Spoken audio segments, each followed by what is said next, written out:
Assalamualaikum warahmatullahi wabarakatuh. Jumpa lagi dengan petualang sejarah ya teman-teman. Nah, kali ini kita mau mengungkap sejarah dari Eyang Karto dan Nyi Sumbersih.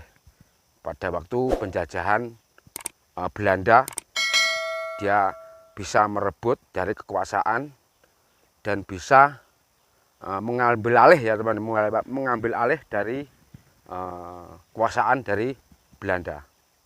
Oke teman-teman, mas kameranya dulu, nanti apa itu teman-teman bisa percaya ini masih ada bukti sedikit dari sejarahnya Eyang Karto atau Nyi Sumbersih gitu.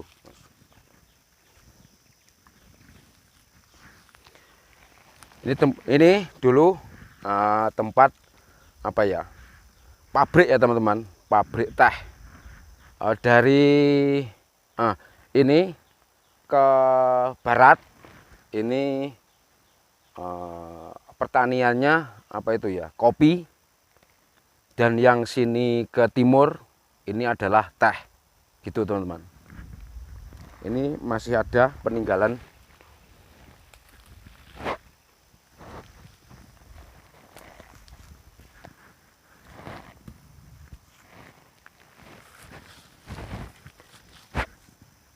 Mas, yang Mas injak itu masih pondasi Mas. Ini sebenarnya yang atap Mas ini Mas. Oh, yang bawahnya Mbak. Iya. Masih pondasi ya. Pondasi ini tiga tingkat Mas, ini tiga tingkat, ini yang paling atas ini. Ini yang paling atas ya. Iya, paling atas. Nanti paling atas di sini. Teman-teman, ini lokasi yang paling atas. Ini yang saya injak ini. Bawah ini masih bangunan ya dari bawah. Ini lokasi paling atas. Paling tempat atas. seperti ini nggak dibikin sarang ular ya? Enggak Mas. Karena tempat ini sudah ditanami untuk masyarakat ya, masyarakat buat pakan ternak Mas. Jadi ini sudah jadi wilayah perhutani gitu Mas. Ini kan sudah hutan pinus gitu. Ini mungkin ada sejarahnya memang. Ada sejarahnya. Nah, singkat cerita gini Mas, Eyang Karto itu juga berasal dari kalangan sudra atau orang biasa gitu ya Mas ya. Nah, dia itu nggak rela kalau kaumnya itu ditindas. Karena apa Mas? Digaji dengan sangat murah gitu Mas, di bawah standar gitu Mas. Ya, jadi Eyang Karto ini jadi mata-mata, terus menyelubuk, akhirnya oleh Belanda dijadikan apa ya, untuk mengelola pabrik di dalam gitu Mas. Istilahnya orang yang dipercaya gitu. Gitu. Orang dipercaya gitu. Yang dipercaya. Zaman Belanda dulu. Ya. Terus lama kemudian dia diangkat menjadi mandor atau istilahnya apa Mas ya? Polisi ya, polisi hutan gitu Mas. Hutan, ya, untuk mengawasi wilayah dari pertanian dari kopi juga teh gitu Mas.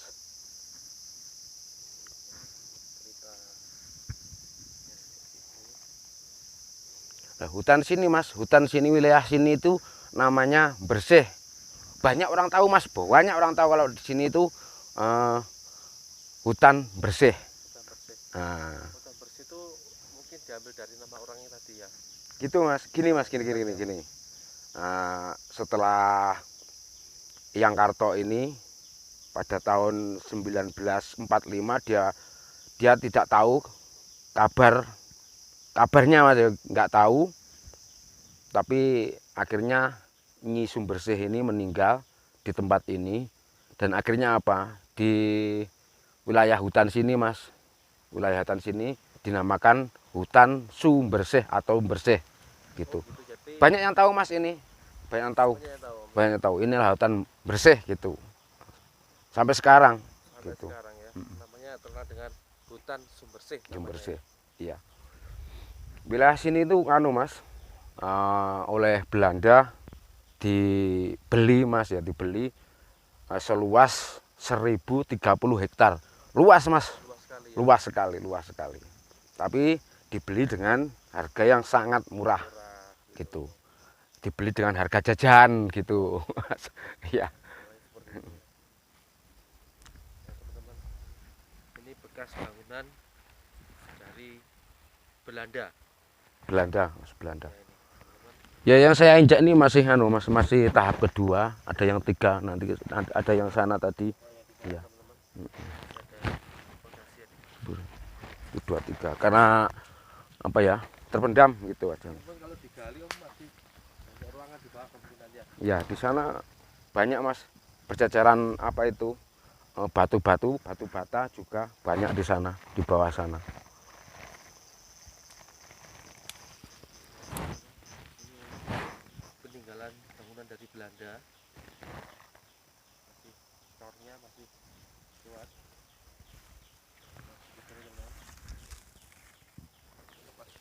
Yang Karto sampai nggak bisa ditemukan gitu Mas, entah kemana juga nggak tahu. Tapi yang meninggalkan jejak di sini itu adalah Nyi Sumbersih gitu.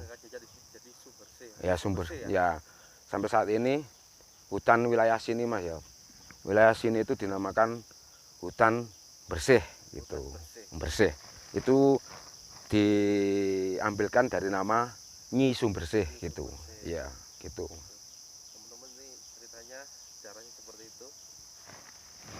Yang jelas bukti peninggalan bangunannya masih berdiri kokoh di sini ya. Yang Karto itu adalah pejuang juga Mas, pejuang yang sangat hebat, bisa mengalihkan apa ya, mengalihkan kekuasaan gitu Mas, sampai akhirnya Belanda itu menyerah gitu Mas. Orang hebat gitu Mas, orang hebat. Dia juga pejuang.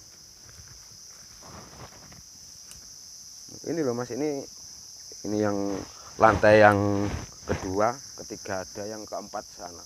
Ini jauh loh Mas, jauh ke bawah, ke bawah, ke bawah, ke bawah. Ini yang paling atas. Ini yang paling atas ya.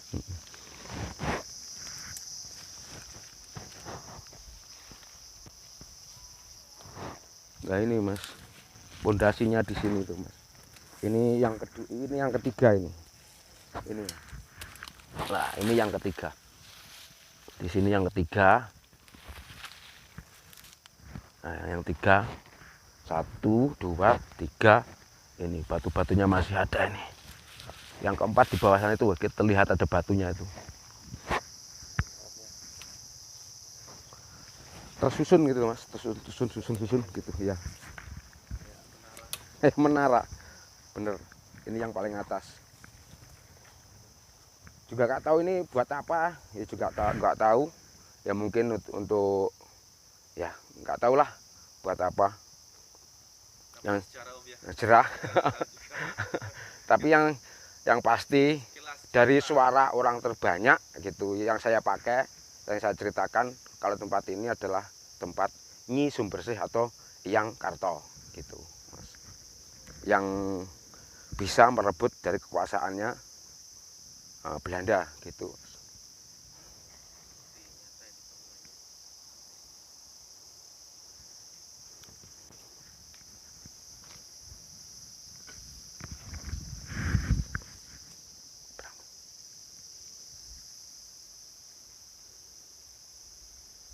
Teman-teman, ini buktinya ya, ternyata dari peninggalan Belanda.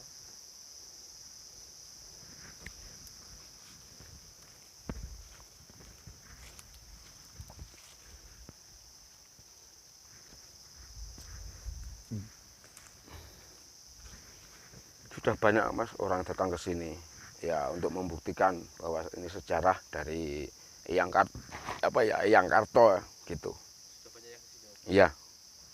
Ya untuk membuktikan Saya sudah lupa Om.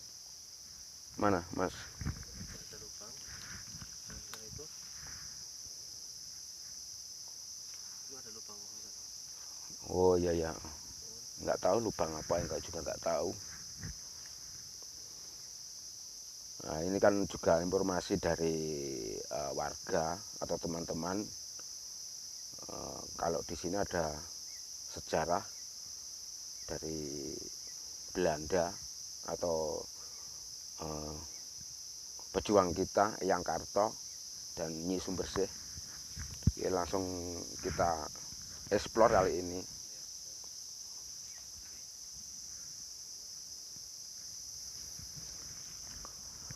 Oke teman-teman, explore kali ini mudah-mudahan bisa menghibur. Kita ambil positifnya aja itu Mas. Kalau yang nggak positif buang jauh-jauh. Ini adalah hiburan juga wawasan buat menambah kita saling bertukar dengan wawasan gitu, sejarah gitu. Yang ada di daerah masing-masing ya. Ya, gitu. Oke. Teman-teman, jangan lupa like, komen, dan subscribe teman-teman ya. Dan share.